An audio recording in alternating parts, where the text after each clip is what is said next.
Chinese jets get aggressive in South Korea. There's evidence China is killing innocent people for their organs. And a top exec overseeing Google is in the hot seat. This is China Uncensored. Welcome to China Uncensored. I'm Chris Chappell. South Korea is having problems with China. Problems of the military variety. Chinese military aircraft have been repeatedly entering South Korea's air defense zone. Now that's not quite the same as Korean territorial airspace.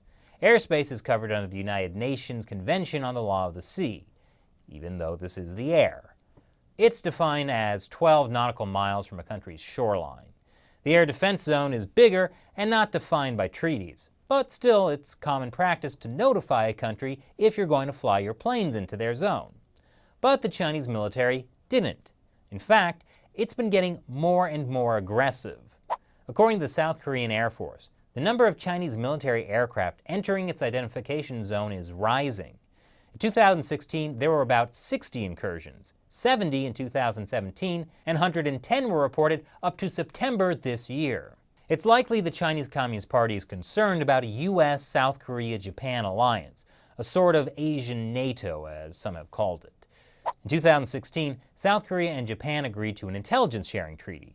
Of course, flying your jet through another country's air defense zone in no way could be considered a Cold War mentality. No, not at all. China is on trial for some serious crimes against humanity. Over the weekend in London, an independent People's Tribunal was held to examine evidence that the Chinese Communist Party is killing people for their organs. People's tribunals are typically set up by victims of a serious crime, when governments are unwilling to investigate an issue. After all, what government would want to offend the Chinese Communist Party? Do you know how much business we can do in China? The charges are that many groups, including Falun Gong practitioners, Uyghurs, some Christians, and some Buddhists, have been taken as prisoners, checked on a regular basis whether they are medically fit, and then, when the time comes, their organs are removed. Some stories say without any anesthetics, in a very horrible way, and immediately transplanted into an organ visitor. Many of the witnesses who testified were labor camp survivors. They had stories of extreme torture and sexual assault, but also strange medical tests. Tests very similar to what would be needed to match an organ. According to Freedom House, the organ transplant industry in China remains enormous and growing, even as the number of judicially executed prisoners has declined over the past decade. So, where are they getting the organs?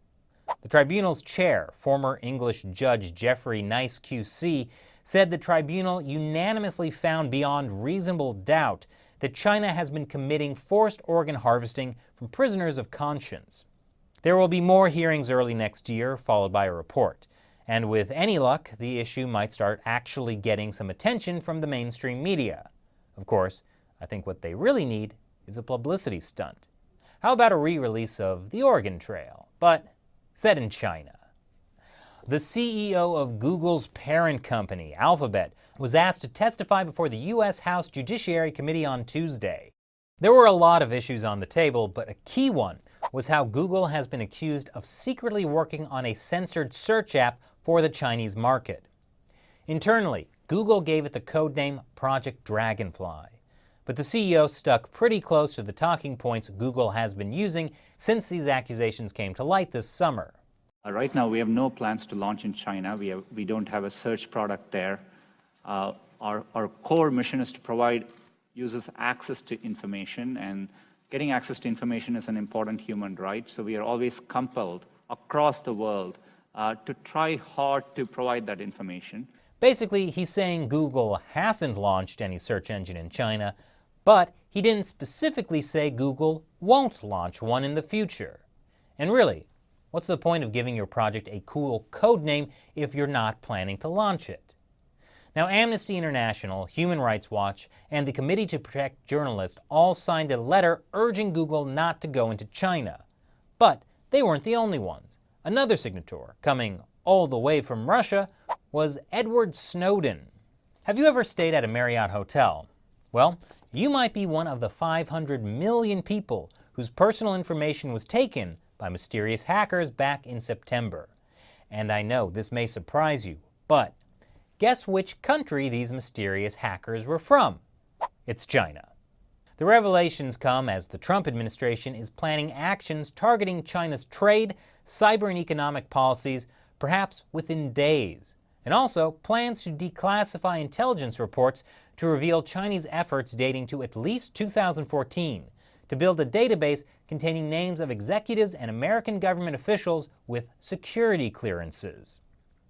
We'll keep you updated on those moves by the Trump administration. Remember a couple of weeks ago how I told you about the Chinese scientist who claimed to have created genetically engineered twin babies? Well, he's missing. Have authorities detained him because his Frankenstein experiment made Chinese science look bad? Or did they just kidnap him for a secret project to genetically engineer super soldiers? I guess we'll find out in World War III. Speaking of abductions, 100 Christians have been abducted by Chinese authorities, some in the middle of the night. They were all members of an underground Protestant church. Underground churches are ones that aren't approved by the Chinese Communist Party and don't have state-approved pastors. This is part of an escalating persecution of Christians in China. According to Bob Fu, founder of the US-based Christian rights organization China Aid, there were more than 10,000 cases of detention of Christians this year, compared with just over 3,000 cases for the whole of last year. And it's not just Christian worshippers that have been targeted in China. Authorities in Shandong province noticed people in one small village had begun worshipping a giant stalk of sorghum. The villagers believed that since it had grown unnaturally large, it was most likely endowed with supernatural qualities. Obviously, any kind of non-atheist belief like this is a serious threat to China's social harmony. So, police came and chopped it down. Chinese police also announced a new policy where all local imaginary friends will be rounded up for execution. So what do you think? Leave your comments below. And before you go, it's the time you've all been waiting for, when I answer questions from members of my 50 Cent Army, fans who support China Uncensored through the crowdfunding website Patreon. Sam's son asks, I plan to leave Patreon. Do you have an alternative support processor? I've been hearing this from several people recently. Some of you are concerned about Patreon as a platform after they banned a few YouTubers. I understand where you're coming from. I would like to say that by abandoning Patreon, it definitely hurts China Uncensored more than it hurts Patreon. And it also hurts you, because Patreon gives us a platform to easily provide all the perks to our supporters. But even though we still prefer you to use Patreon, there are other ways you can contribute to China Uncensored, if you want. If you go to chinauncensored.tv/support, you'll see other options, including direct PayPal contributions. Link is below. I've also heard from some of you I should look into Patreon alternatives, like Subscribestar. I'll take a look into that platform and any others you recommend. Either way, I would like to thank you for the support you've given and hope you'll find ways to contribute, even if it's not on Patreon. But for all of you still on Patreon, remember, you get to submit questions to me that I'll answer on the show. So, leave your questions for me there. And to everybody, thanks for watching this episode of China Uncensored. Once again, I'm your host, Chris Chappell. See you next time.